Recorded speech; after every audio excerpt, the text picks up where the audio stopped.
Якщо нежить не дає дихати, Нокспрей від нежиттю спрей для наших людей. А де підвох? Це єдине питання, яке крутиться в моїй голові від учора і на яке я ще й досі не маю відповіді. В чому підвох?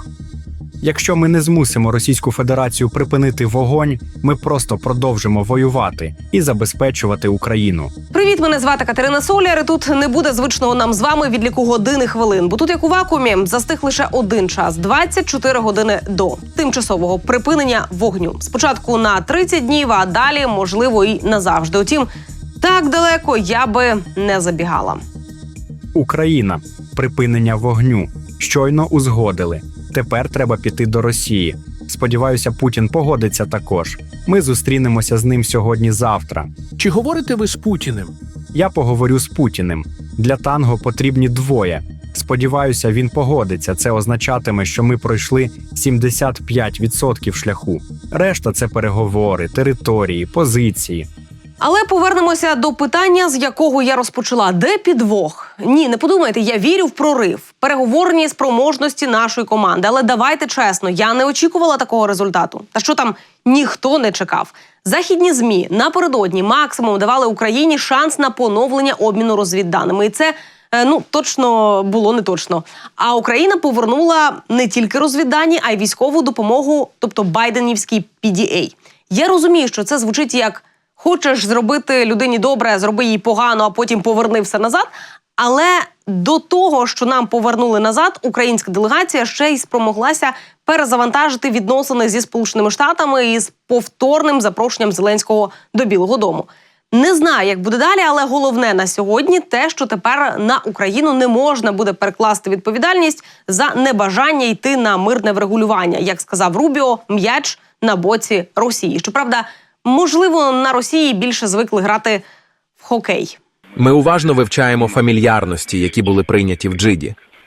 Ми виходимо з припущення, що, як було сказано вчора в Джиді, держсекретар Колбьо і помічник Волц будуть інформувати нас цими днями по різних каналах про деталі переговорів, які відбулися, і досягнуті домовленості. Також ми не виключаємо, що тема телефонної розмови на найвищому рівні може виникнути, але якщо виникне така необхідність, вона буде організована дуже швидко. Наявні канали діалогу з американцями дозволяють зробити це в досить стислі терміни. Що з усім цим робитиме Трамп, одному йому відомо. Чи ні? Але головне – політичний та інформаційний тиск на Україну знято, хоча б тимчасово, а фронту буде трохи легше. Трохи, бо чи настане мир після останніх заяв президента США та його команди – ні. Але чи не вперше це означає, що Трамп нарешті сформував свою позицію для перемовин у вигляді 30-денного перемир'я на діючій лінії фронту. Оскільки одночасно з цією позицією США розблокували Україні допомогу, то це означає, що впевненості у Трампа, що Путін погодиться з його пропозицією, немає. Європа та Британія хочуть, щоб конфлікт навколо України продовжувався. Вони готовлять щось, щоб підштовхнути США до агресивних дій проти Росії.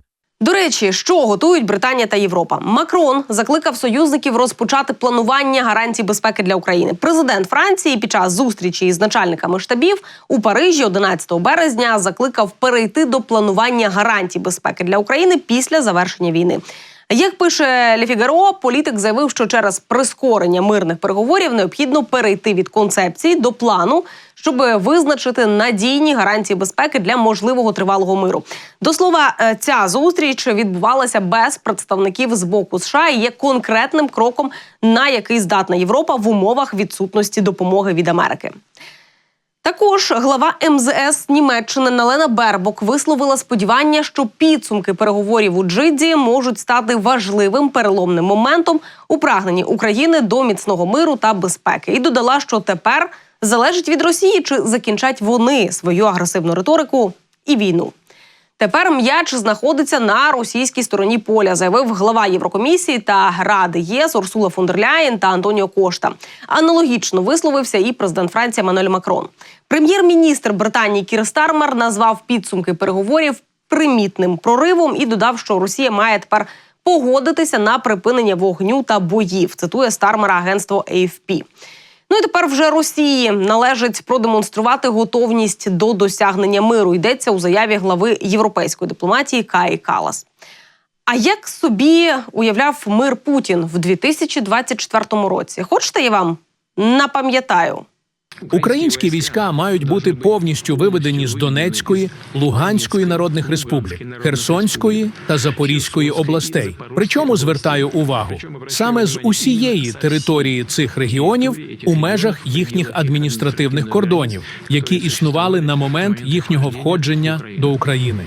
Як тільки Київ заявить про те, що готовий до такого рішення і почне реальне виведення військ з цих регіонів, а також офіційно повідомить про відмову від планів вступу до НАТО, з нашого боку негайно, в ту ж хвилину буде наказ припинити вогонь і розпочати переговори.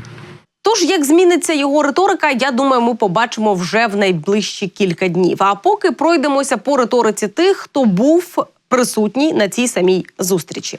За підсумками 8-годинних переговорів у Джидді Андрій Єрмак сказав, що Україна готова прийняти пропозицію США щодо негайного 30-денного припинення вогню, яке може бути продовжено за взаємної згоди сторін, за умови, що це прийме і одночасно виконає Росія. США доведуть до відома Росії, що взаємність – це ключ до досягнення миру. США негайно скасовують припинення обміну розвідданими і відновлюють військову допомогу Україні. Обговорили також важливість обміну полоненими, звільнення українських заручників і повернення депортованих дітей. Буде сформовано склад переговорних груп, які негайно розпочнуть переговори для досягнення довгострокового миру. І президенти України та США домовилися якнайшвидше підписати всеосяжну угоду про корисні копалини. Що ж сказав держсекретар США Рубіо?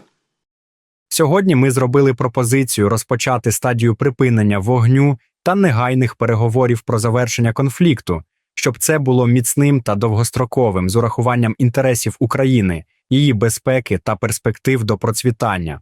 Чи очікуєте ви жесту доброї волі від Росії? Ми передамо їм пропозицію, ми покажемо їм, що на столі.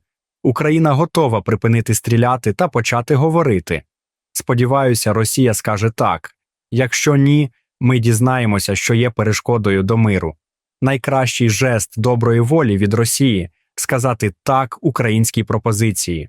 Але це все одно не відповідає на моє питання, де підвох і чи може він бути в словах речника МЗС, який натякнув на те, що усі подробиці можна буде розкрити лише за багато років. Тихий підкреслив, що переговори тривали 8 годин майже безперервно. Найважливішими стали фінальні години, коли втома учасників вже давалася в знаки, але саме тоді стала можливою домовленість за рахунок наполегливості та контролю над емоціями. Саме в ці останні години ендшпілю, коли втома вже дається в знаки, раптом стає можливим вихід з глухого кута та навіть важкі компроміси. Коротше кажучи, гору бере той, хто здатен витягнути останні 1,5 кілометра на голій силі волі та характеру. А ще контролювати емоції. Власне, у дні, що передували зустрічі, це було ключове завдання, з яким ми всі, вважаю, загалом впоралися. І, за його словами, Україна завдяки цим переговорам повністю перехопила стратегічну дипломатичну ініціативу та змінила хід гри. Але якщо повернутися до важких компромісів, Форбс пише, що основна частина українських сил, включаючи деякі з найдосвідченіших бригад української армії, вийшла з Курської області і перебазувалася на українську сторону кордону. Моїм друзям вдалося покинути Курськ, уникнувши оточення. Прикро, що до цього дійшло. Але це те, що є, повідомило одне українське джерело. Нагадаю, що сили оборони ввійшли на територію Курщини ще у серпні місяці і швидко захопили сотні квадратних миль. І якби не розповідав Путін про те, що він не буде грати в цю гру, та все ж 60 тисяч російських військових та 12 тисяч північнокорейців були кинуті на повернення території під контроль Росії. А коли усі ці зусилля не увінчалися успіхом, вони просто почали стирати свої населені пункти з лиця землі, скидуючи 3000-ний ФАБ на суджу. Можливо, знову ж таки, побачивши, що вони не жаліють навіть своїх, держсекретар Рубіо і заявив, що Україні потрібні достатні засоби стримування майбутніх атак. Додав, що Європа має бути також залучена до цього процесу. Ну і також Рубіо заявив, що вони сьогодні будуть контактувати з росіянами і наполегливо закликати їх припинити усі бойові дії. А ще додав, що США не укладатимуть угоду про корисні копалини як гарантію безпеки для України, маючи на увазі, що вона стане спільним проєктом розвитку для України і вигоди для США. Утім, що говорять інсайдери? Що залишилося за кадром світових ЗМІ, які були присутні у Джиді? В російських телеграм-каналах несеться зрада. Типу, як так, що таке? Тут же ж тільки увірували в хорошого Трампа, а тут виявляється, що хороший Трамп із українцями може дружити, і зараз поїде росіян качати. Нам тут теж не варто закохуватися в Трампа, тому що є непублічні сторони, давайте чесно. 10 годин говорили тільки про зупинку вогню? Неправда. 10 годин говорили тільки про обмін полоненими? Неправда. Обговорювали і можливість вступу в НАТО. Українська сторона, я отримав з кількох джерел, деякі дані ще точно треба буде перевірити. По НАТО, українська делегація, начебто, знову ж таки, треба ще буде доперевірити, сказала, що готові відмовитись від НАТО, але є одна умова. Америка, Франція, Британія або все НАТО, дайте офіційну справку, що ви нас не берете. Президент намагається прикритися, що дивіться, я то за НАТО, вони проти, а раз вони ще й дали справку, що вони точно проти, давайте викреслимо з Конституції. Друге – це вихід суджі. Це ще до початку переговорів, таке говорили, зараз знову таке підтверджують. Тристороння зустріч до кінця березня. Питання по миротворцях проговорювалось, але це момент торгу, як росіяни скажуть. Точно натівські миротворці ні, можливо, миротворці ООН, але теж знак питання і момент торгу з росіянами. З прес-конференцією вийшов і президент Зеленський. Сказав, що у нього також немає ілюзій про перемир'я. Ніхто з нас не вірить русським. Ми це проходили, але ми грати з наративами, що ми не хочемо закінчення війни, з тими наративами, які має Росія і розповсюджує по всьому світу, гратись ми не будемо. Я налаштований дуже серйозно, і для мене це важливо закінчити війну. Я хочу, щоб президент Сполучених Штатів Америки це бачив, щоб американці це бачили і відчували, і щоб Європа, всі були в Союзі, саме в союзі з тим, що треба зробити все, щоб примусити Росію до закінчення цієї війни. Тому моя реакція була: ми готові до формату тиші на 30 днів, так, у тому форматі, який нам запропонувала американська сторона. Якщо росіяни не погодяться на перемир'я, то Україна чекатиме від США відповідної реакції. А саме нас пообіцяли озброїти, щоб було чим давати відсіч Москві. Також Україна не визнаватиме окуповані території російськими, і це головна червона лінія. І не зменшуватиме армію. Говорили і про скорочення української армії.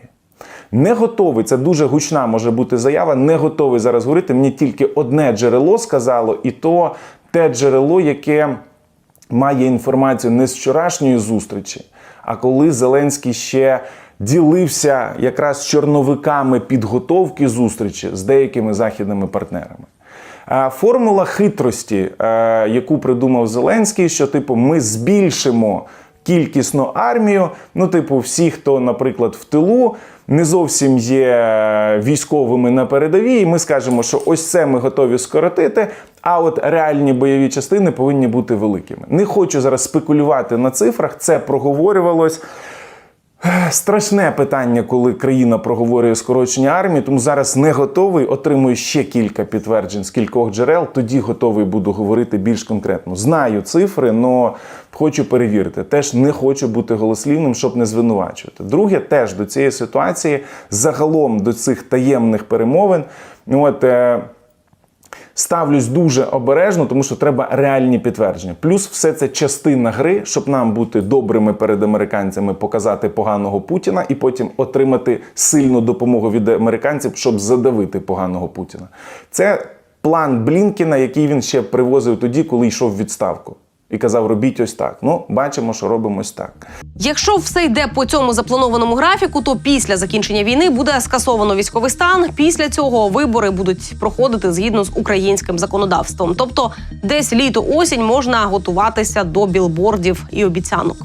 Але знову ж таки скажу, що так далеко наперед ми, звісно, поки не забігаємо. Хоч Bloomberg і пише, що Путін, ймовірно, погодиться на можливі умови перемир'я з Україною, але він намагатиметься затягнути процес, бо хоче, щоб його умови також врахували. Однією з них є вимога припинити поставляти зброю в Україну. Ну що ж, чекаємо на офіційну позицію, бо відлік 24 годин розпочався.